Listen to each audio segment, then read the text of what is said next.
Now, Sports Talk with Brodes. Here's Hunter Brody.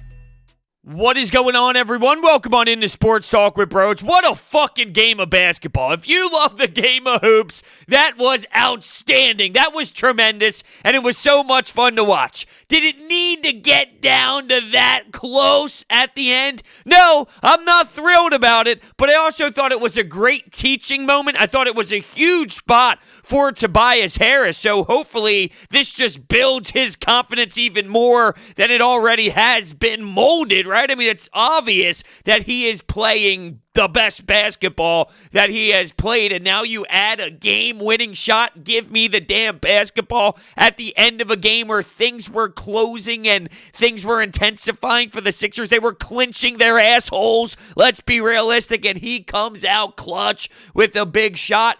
Awesome, awesome, awesome. I was thinking, though, a little bit of me was thinking if they did lose, once Anthony Davis cut to the basket and LeBron hit him with a nice pass for the Lakers to take the lead, I really did process in my mind that this could be a great thing for the Sixers. And I know that might sound silly, but I feel going through such an emotional loss, and it doesn't feel the same way now that they won. Even if it was the same scenario, like, hear me out. If the same scenario happened and you win the game, you pull it out, you find a way, well, the impact is not as strong and the emotional loss is not as powerful if the same thing played out, but you lost at the end. So I was almost thinking in my mind before I saw Toby come up with that monster shot, hey, maybe this isn't a bad thing, because if you want to talk about a team that has to learn how to take that next step and they need to learn what it's like to play a team that wins championships, maybe it would be a great teaching moment. But look, they won, and I'm not mad that they did. I was somewhat looking for the silver lining, though, if they did fall. But I'm happy. I'm stoked. I really am. It should have never gotten to that point. The ending was crazy. Caruso 3, Schroeder 3. Danny Green gets a big offensive rebound when Seth Curry misses, but then he gets swarmed in the corner and takes an ugly-looking shot. Tobias Harris gets called for that offensive foul, but Doc Rivers didn't want to challenge it, which I don't really hate him for. I think it's reasonable to not challenge in that situation, but it just sucked because it was a bad call. Back and forth action, runs nonstop. And three guys for the Sixers really stood out to me, and it should be a no-brainer. But what I want to do is somewhat dissect each of their games. Ben Simmons, triple-double. Joel Embiid battled through, falling on his back, and I thought he was never coming up from that one. The impact of him hitting the ground, whoa, I threw up. That was me throwing up in the moment, and that was me reenacting myself throwing up in the moment. I was sick to my stomach. My face turned white as a ghost because Joel Embiid is the motor of this team, and Joel Embiid is the leader. Without him, you're no one. You saw that against the Detroit Pistons. So those two fellas, and of course Tobias Harris, not only with the game winner, but he had great defensive moments locking down Anthony Davis, and I thought that he was very efficient from the floor, making great decisions. Catch and shoot in transition is a difference maker and such an added bonus to who Tobias Harris is. It's fantastic.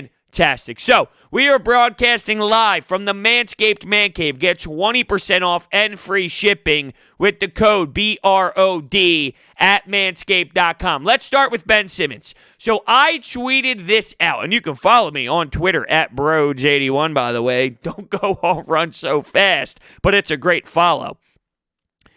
If this is the aggressive Ben Simmons that you get all the time, you are a legit contender. I tweeted that out within the first 4 damn possessions where he was willing to go downhill and take on LeBron James. Why don't we get that? This was a very solid game out of Ben Simmons. He showed up. You have to acknowledge that. He balled out. The whole, wow, he has 31 triple-doubles. That means nothing to me. You know who has a lot of triple-doubles? Russell Westbrook. Do you know who blows Russell Westbrook? Do you know who has 0 great wins and zero success when it comes to NBA legit success, Russell Westbrook. So triple doubles as a whole don't necessarily mean, wow, this player is dynamite. This triple-double, though, this one had power. This one had a voice. He was great. He was so damn aggressive, and he was willing to go to the basket. That was stellar. Then you heard the broadcast in the fourth quarter go, well, it's a different team when Ben Simmons is aggressive. No shit! It's like everyone in this damn world knows that, except for Ben Simmons. And it almost frustrates me more that he did this.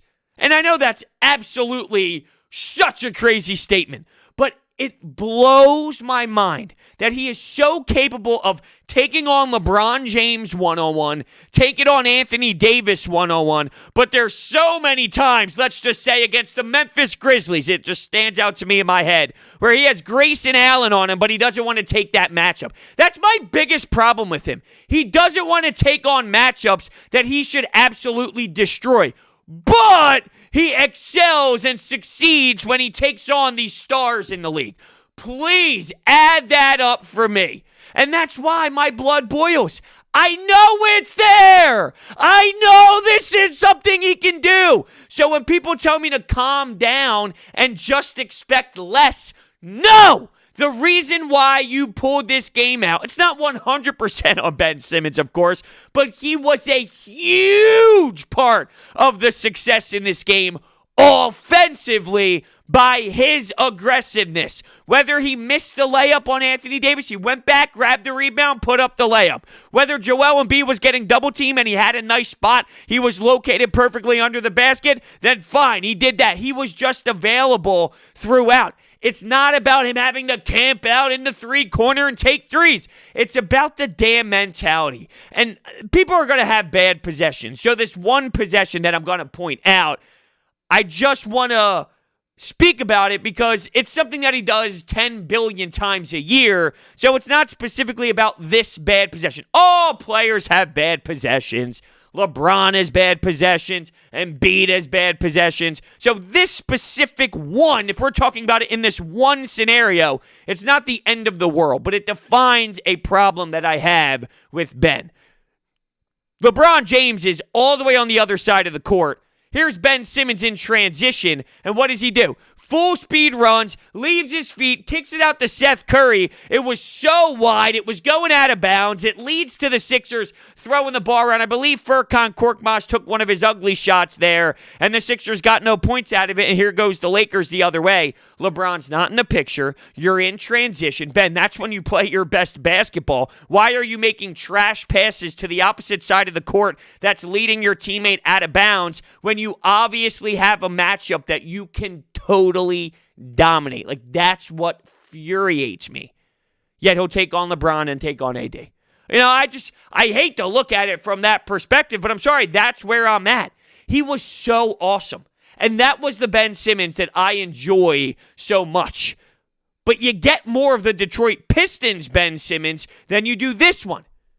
When will it click in his brain that, Ben, when you do that, you can beat the Lakers? This is their first away loss. Now, you can make the argument that the Lakers were going to eventually lose on the road away from the Staples Center, so it was bound to happen. And yeah, no doubt, they're not going to win all of their road games.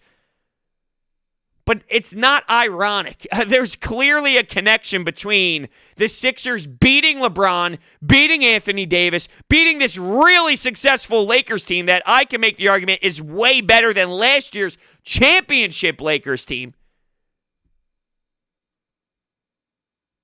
It's because Ben Simmons played the way that he played. It's because Ben Simmons contributed that way offensively. I'm giving him so much praise for that. I'm annoyed because we don't get it consistent enough and it doesn't seem to click in his brain. But this style of Ben Simmons, you want to talk about, well, what do the Sixers need and what can they get? They can get that. If they get that, we are now talking about a different 76ers team. It really shouldn't be that hard to figure out if you're Ben or if you're Doc Rivers or if you're his teammates. Because if I'm Ben's teammates, you know what I'm saying? Specifically, Danny Green. He had more comments to say to the media when people have been comparing LeBron and Ben Simmons for a little bit of time now, right? Like, oh, he can be LeBron. He can be LeBron. Well, Danny Green had some words about that, and it somewhat was like a little bit of a shot towards Ben.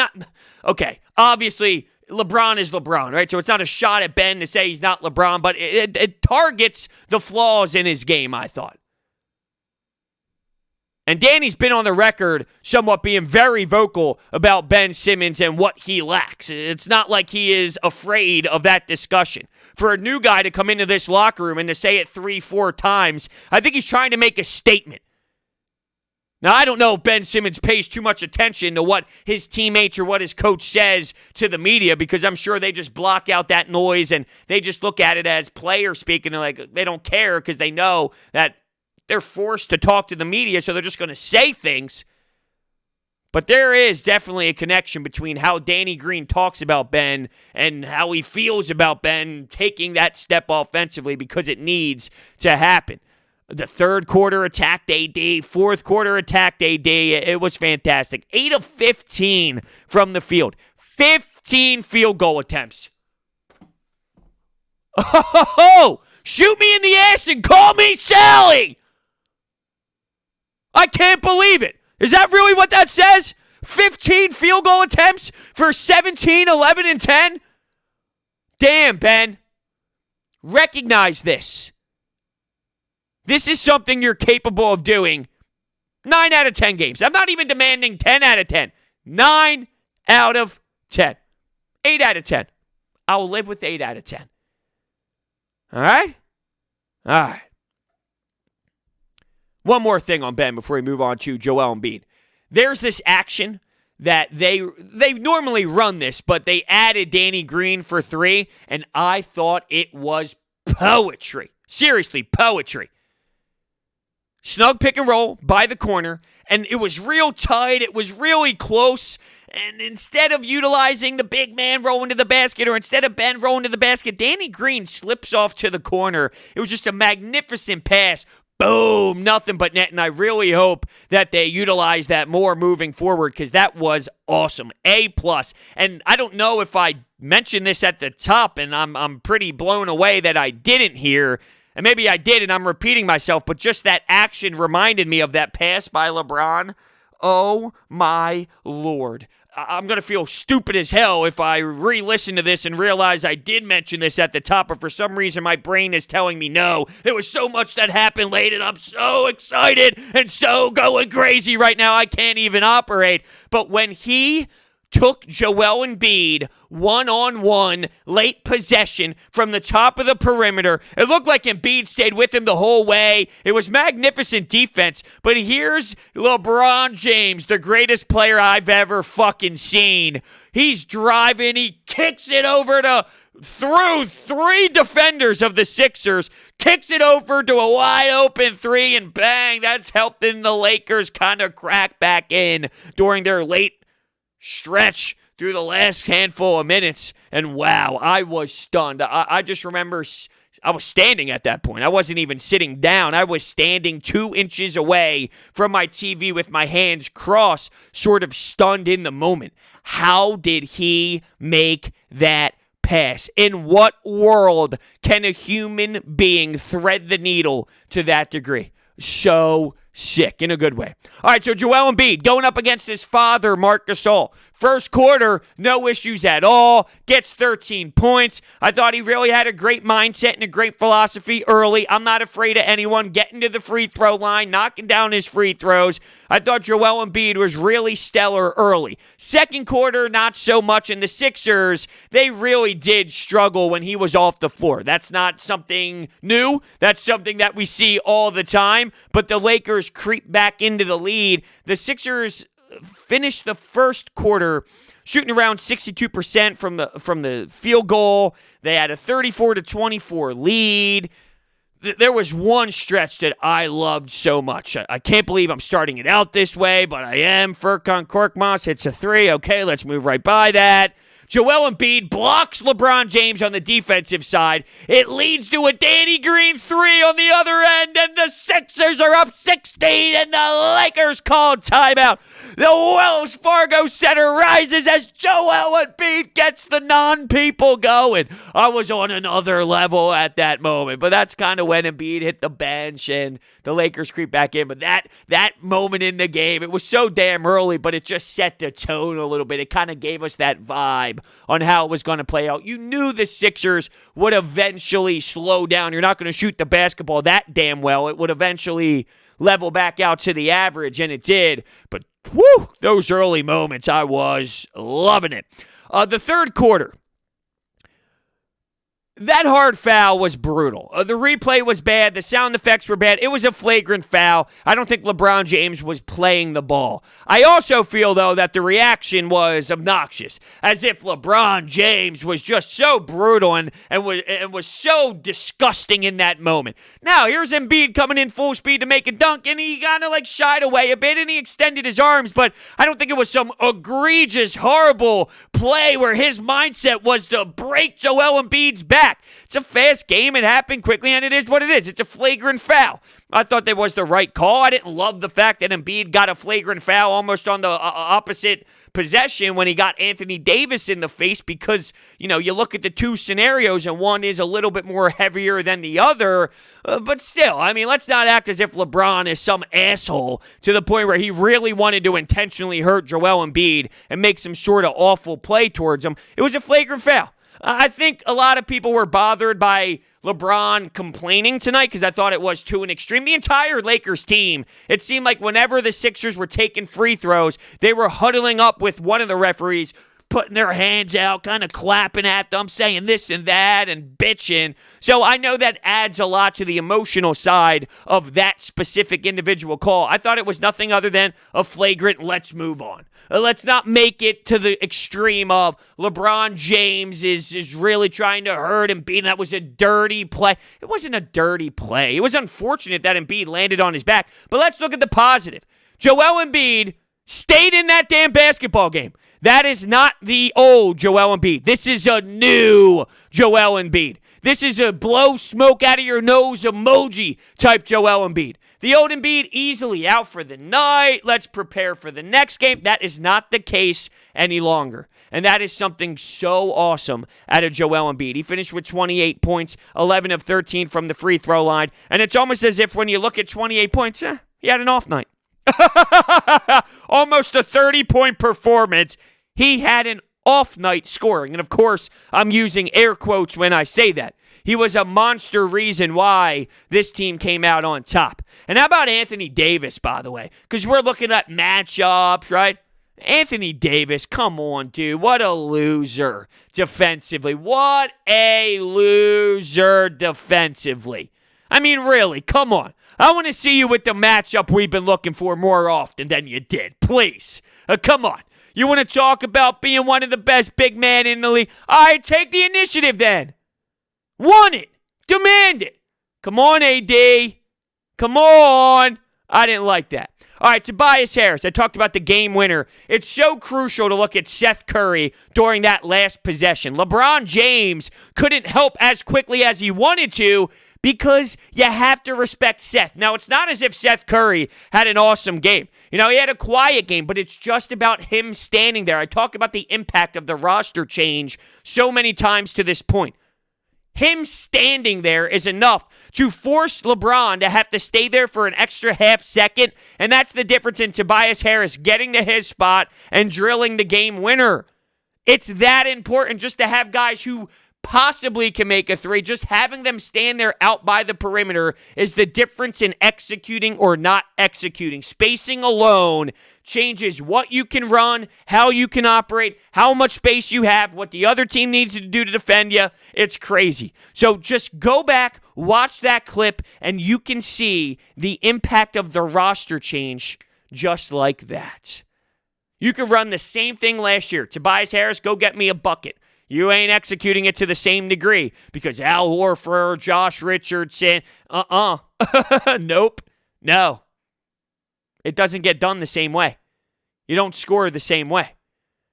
I really loved Tobias Harris. Very efficient, 10 of 16 from the field. I mentioned his defensive moments. How about this, though? This might go unnoticed, but if you see how the game ends, you can almost go back to this shot and say, was there a little bit of foreshadowing? So in that fourth quarter, the Lakers cut the lead to 9, and things got a little murky. It wasn't so pleasant. Tobias Harris bowed out the Sixers with the mid-range jumper to put the lead back up to 11. Eventually, Joel Embiid hits a shot, tremendous, gets it and one. He's humping the ground, doing his celebration.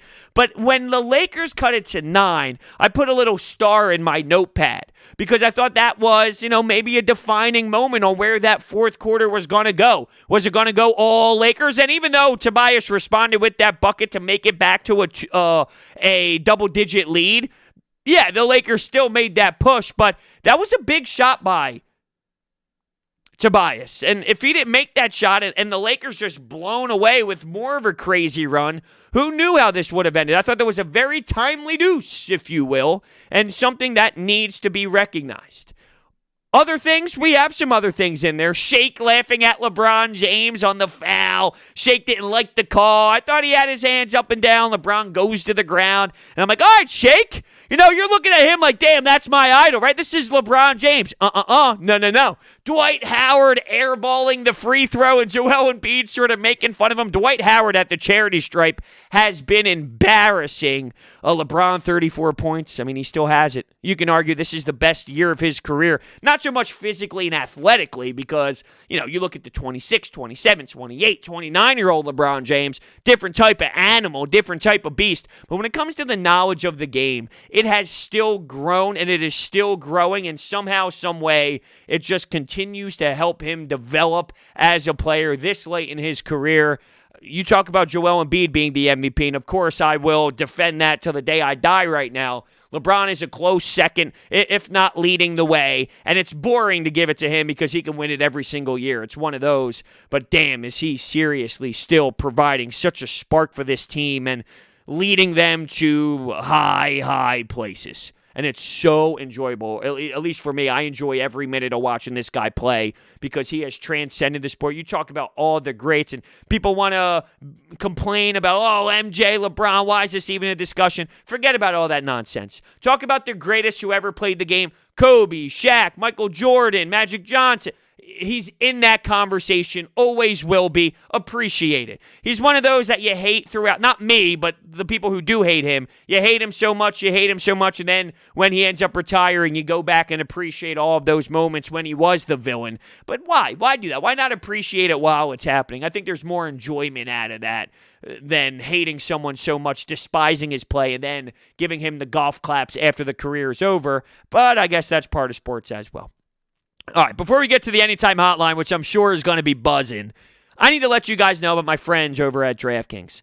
Pigskin fans, the moment you have been waiting for all season is right around the corner, and DraftKings, the official daily fantasy partner of Super Bowl 55, is bringing back their golden ticket giveaway with up to $55 million in prizes up for grabs. All you have to do to get your share of these huge prizes, enter the DraftKings free Super Bowl prediction challenge. Once you submit your picks, you will get a free instant prize up to $25,000.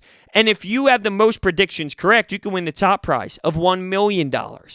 Download the app now and enter the free prediction challenge. Answer questions like who will score last, and boom, get ready to make it rain. Download the DraftKings app now and use promo code Brodes to enter the free $55 million Super Bowl prediction challenge. Everyone gets an instant prize up to $25,000 just for playing. So use promo code Brodes now and enter the free $55 million Super Bowl challenge. Only at DraftKings, the official daily fantasy partner of Super Bowl 55. Terms, conditions, and eligibility restrictions apply. See DraftKings.com for details. And one last thing before we hop into these calls. I've been thinking about doing a live stream in the mornings sort of like a coffee time with Brodes. You all know how much I'm addicted to coffee. That's not the name yet. I'm just working on some things. I was thinking about maybe on my social media platform. So once again, go follow me on Twitter at Brodes81. Implementing, hey, coffee time with Brodes. So we have the post-game reactions every night. But in the morning, I make my cup of joe. I hang out with you. We talk. We somewhat wake up and react to the night that just was and hang out. You know, just kind of have a hangout live stream. Not so much podcast-ish, but more of a, hey, let's shoot the shit. Let's relax, chill, and enjoy the coffee together in the morning. I want to know your thoughts on that, so comment down below. It's something that I'm really interested in, and growing Sports Talk with Brodes to the next level, I think it'll be really fun. And don't get me wrong, I love myself some coffee. I think I can do maybe 8, 9, 10 cups of coffee and keep the live stream going for 10 hours, but maybe that's not the best idea for my health. Just saying. What I'm excited about, though, is taking these damn calls. Because I'd imagine people are stoked. Tobias fucking Harris. Toby homie. Perk the Turk. We got her done tonight. Felt good to beat some real competition. Joel, MVP. Ben Simmons being aggressive, driving it to the fucking rack. So happy to be a Sixers fan after Howie Roseman blew the fucking year with the Eagles.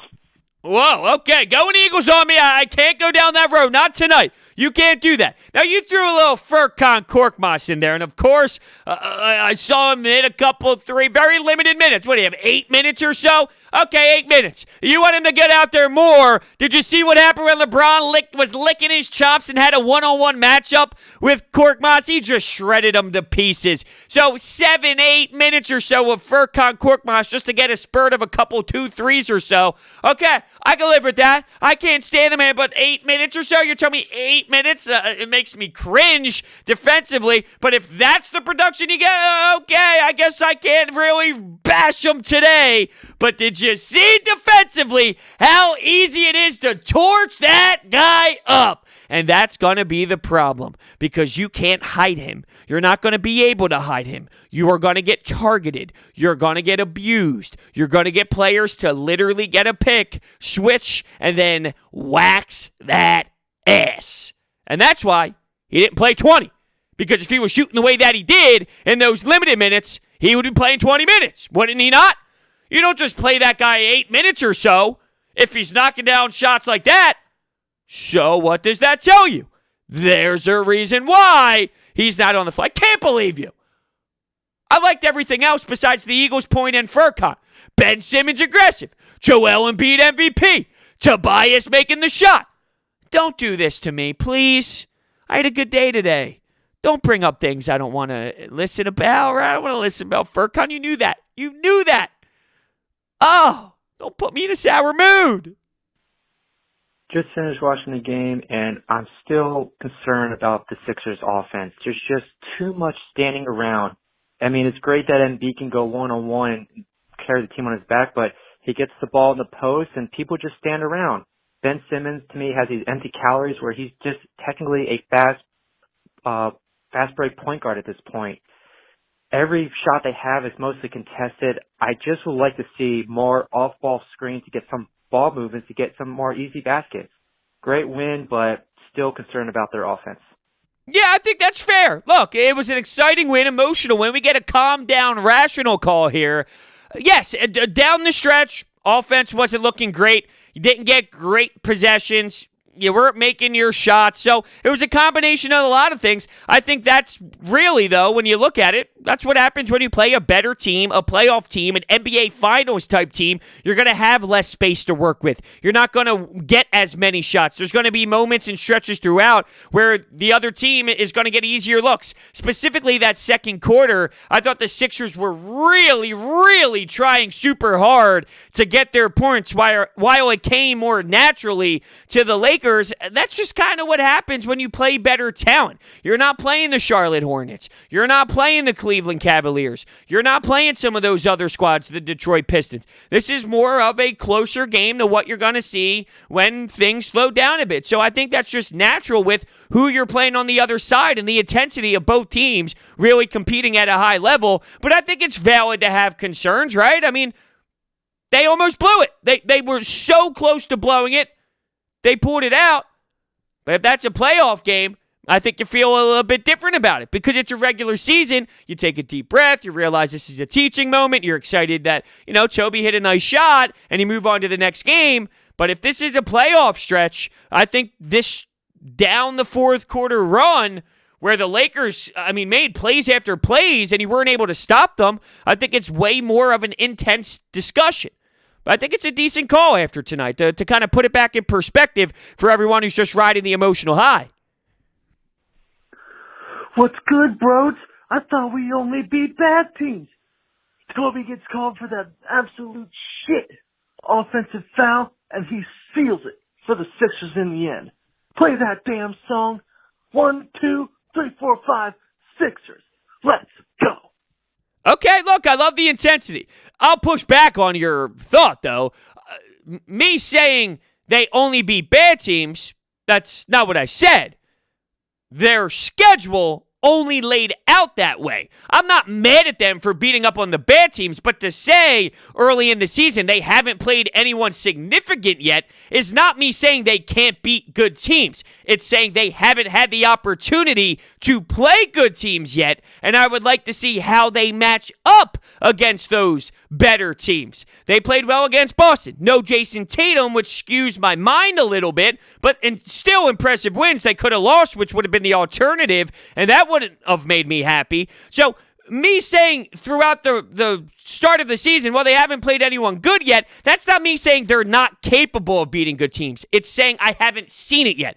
Two totally different conversations. And the rankings came out. The 76ers, before this game, had the second easiest schedule all in the NBA. Throughout the entire NBA, the second easiest schedule prior to this game. So I'm not just making this up. I'm not just saying, guess we'll look at the team. No, it's a reality of the situation. That doesn't make me any less proud for pulling through in these type of games. I'm stoked. This is awesome. This is a tremendous win that I value. The 20-game mark. We're about there. This team has exceeded my expectations. I think they're going to win a lot more regular season games than I anticipated them winning. Will this relate to playoff basketball? I don't know. No one does.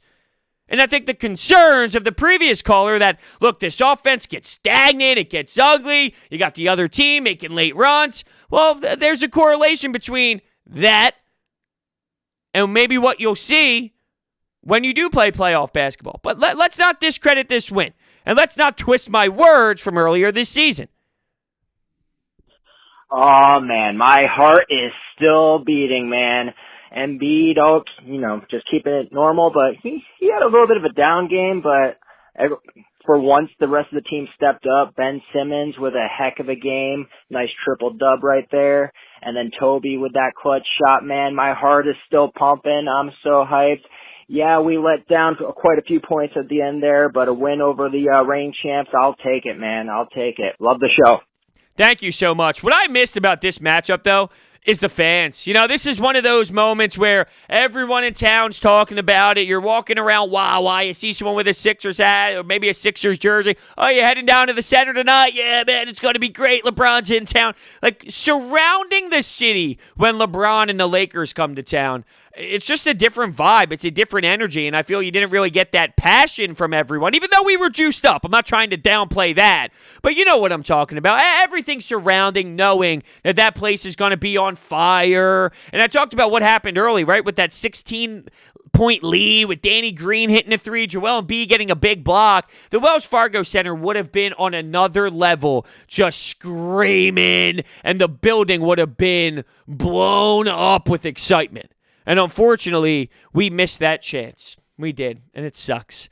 Tobias, I somewhat talked about this earlier, but I don't know if I stressed it enough. This catch and shoot in transition three is a difference for this team.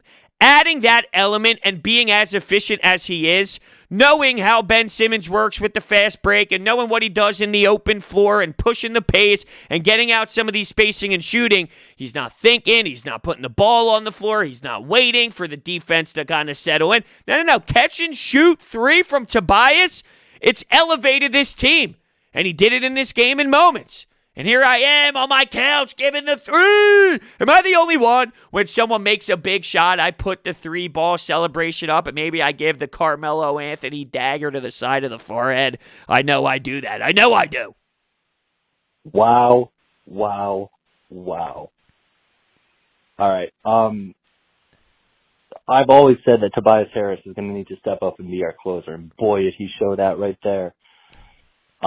What I really appreciated was this was a great game for both teams on both sides of the floor.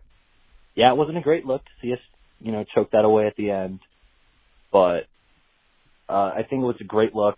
Ben looked great. Joel had an outstanding game. Love seeing him come back after falling like he did. And yeah, it was just a great game against a great team, and I'm really happy that we came away with the win. You said you always knew Tobias had to step up and be the closer. I don't know if that's necessarily true, and that's all due respect to Tobias Harris. Joel Embiid needs to be the closer. I think it's great to have that secondary option to fall back on, and to be fair, I don't know if this is really who Tobias is, where you can rely on this man to be knocking down late second shots constantly. If he does, I'm not mad about it. I'm just not sold based on one time. He had another opportunity earlier in the season, and he dribbled out of bounds on a dribble handoff from Dwight Howard. So I didn't really like that take, but this time he responded.